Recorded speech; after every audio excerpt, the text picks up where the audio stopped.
Hello, everyone, and welcome to Camelot Chat. I'm your hostess, Shannon Watson, and today I have a special treat for you, a bonus episode. This episode, Tales of the Beast of Gévaudan, derived from November's series of episodes on Sir Bedivere, Peter the Fang, and werewolves. It provides more details of the 18th century tale and two possible answers to the question, exactly what was the Beast of Gévaudan? Let's get started. One spectacular example of a medieval werewolf scare is that of the Beast of Gévaudan. In 1765, Louis XV sent troops to kill a rumored loup-garou that was terrorizing France. The story goes that in 1764, reports from southwestern France began drifting north into the royal court of King Louis XV. Reports of anywhere from 60 to over 200 deaths, specifically deaths by animal attack, victims partially eaten, victims with their throats ripped out, a most persistent animal who attacked in daylight and often in village centers. But no one could identify the beast. The preferred prey of the Beast of Gévaudan, as it became known, appeared to have been lone humans attending livestock. Curious that it singled out the humans and not the livestock, particularly the 14-year-old female humans. At this point, I would have begun to suspect a two-legged beast if it weren't for the survivors' descriptions of the animal. These killings continued throughout the summer and well into September of 1764. The story was growing.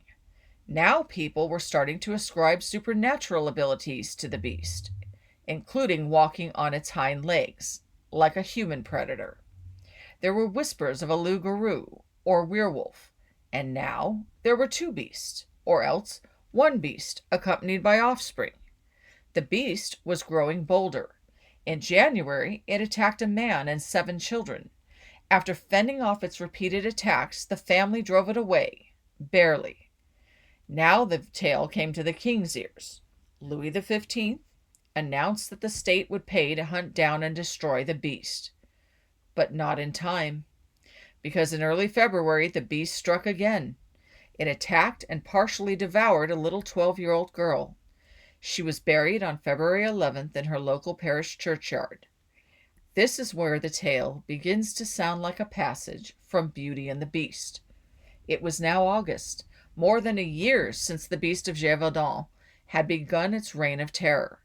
King Louis sent first a troop of dragoons, then 2 professional wolf hunters, replete with a team of 8 wolf-hunting bloodhounds, south to rid his realm of the beast. When they failed, the king directed his chief of the hunt to take over. What follows reads like a comedy of errors. Several clear shots at the beast, foiled by incompetent guardsmen. A free crossing of the river by the beast, unhampered by the same townspeople who had just lost their 12-year-old child to its depredations, and really should have been more vigilant and motivated. On August 11th, the beast struck again. This was the date of the famous attack on the Maid of Gévaudan. Marie-Jeanne was a young girl of 20, crossing a footbridge with a group of peasant women. The beast appeared and leapt upon her. Marie-Jeanne was just able to stick her spear into the animal, whereupon it ran off into the forest. Hurrying to the site, Louis's chief of the hunt examined the tracks and declared it to be the same animal. A little over a month later, he killed a huge wolf in the area, saying it was the largest wolf he had ever seen. Marie-Jeanne, her sister, and several others identified the corpse as that of the same beast that had attacked them. This seems like wishful thinking to me, cognate with the fisherman who went chasing after the shark that committed the Jersey Shore attacks. Not every great white shark you kill is Jaws. Anyway, the chief of the hunt and his son reported the killing of the beast to the crown, and had the hide mounted and stuffed and presented at Versailles, where it was displayed in the garden. Both were hailed as heroes and suitably rewarded, and everyone exhaled, believing the terrible nightmare was over. Unfortunately, it wasn't. On December 2nd, 1765, The beast, or something like it, struck again. It attacked two young boys and attempted to drag away the younger of the two. The older boy drove off the beast, but it quickly followed up this failed attempt with a dozen more successful ones, rapidly killing 12 more people. And no one felt safe again. As the attacks continued, the renewed assault was reported to the king. But, having believed the matter already handled, Louis XV had grown bored with the subject and didn't want to hear any more about it. With the spring thaw, the attacks intensified. The locals, seeing that no help would come from the royal court, determined upon handling the issue themselves. Everything they tried failed. Hunting parties, poisoned canine carcasses. The beast had changed its tack. It was operating in a smaller geographical area. It was less aggressive, more cautious. And so time drifted on into the year 1767, when the attacks halted. But once again, with the spring thaw, they resumed. The locals, having given up on the direct approach, now resorted to prayer. Then, on June 17th, the beast was sighted, because it had just killed a 19-year-old girl. And still, no one had any real idea just exactly what the beast was. A lion, a demon, a wolf, a werewolf, some other supernatural entity. No one knew. Finally, on June 19th, 1767, relief came. A marquis organized one final hunt, and a local hunter, isn't it always a local hunter, shot and killed the beast on a mountain slope. The body was quickly loaded onto horseback and taken to a surgeon, whose post-mortem report described the so-called beast as either a large wolf or wolf dog, although the remains were somehow incomplete when he examined them. The beast was exhibited for a further dozen days before the Marquis instructed his servant to transport the corpse to Versailles to show the king. It never made it. The corpse of the beast, badly preserved by an apothecary who had stuffed it with straw, rapidly rotted in the July heat. So horribly did it stink that the poor servant, who faithfully carried it north to Paris, suffered for the rest of his life from an unidentified malady that he attributed to breathing in the foul odor of the rotting beast. Its remains were most likely buried on the grounds of the Parisian house of the nobleman to whom the Marquis's son had entrusted them. That house was torn down in 1825, so the evidence has been lost. But the attacks had stopped.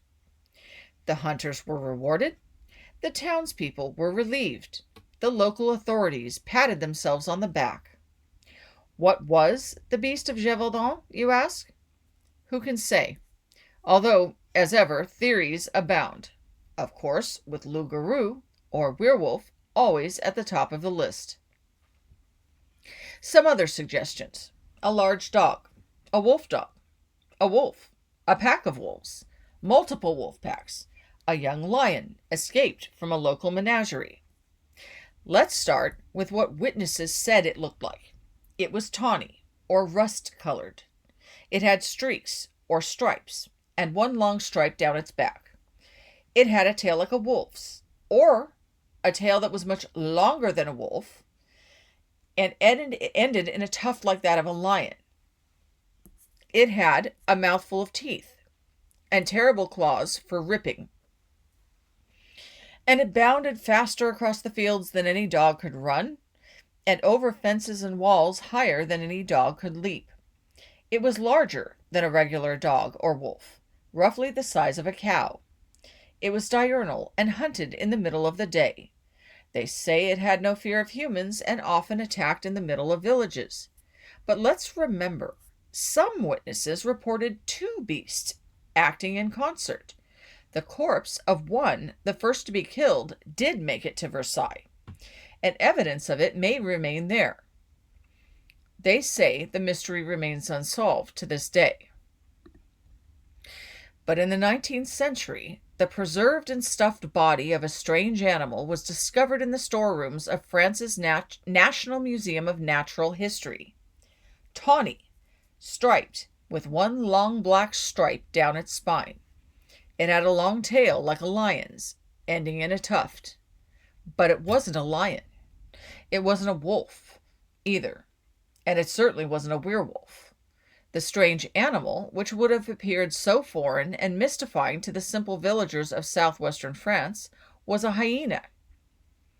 What was a hyena doing in Renaissance-era France?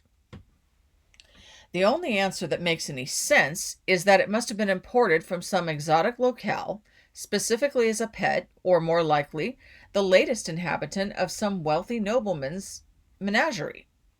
If it possessed the bounding ability they say it did, it is easily believable that it escaped and started terrorizing the local villages. Being a captive wild animal had kept it near humans, so when, after its escape, they did not feed it, it may have become enraged and begun attacking. So perhaps one or both of the beasts was a hyena. Hyenas do hunt in pairs, but they tend to hunt at night, and this beast was notable for attacking during the day. So where does that leave us? Well, the appearance of another animal, different to either the hyena or the werewolf, seems to fit the bill. This beast, like the Beast of Gévaudan, has a tawny grayish pelt which turns red in the summer, with dark striping down its back and on the tip of its tail. It has lighter colors on its belly and cheeks, and it lives in packs of from 2 to 7 animals. This animal is the Italian wolf, which inhabits the Alps of Italy on the border of France.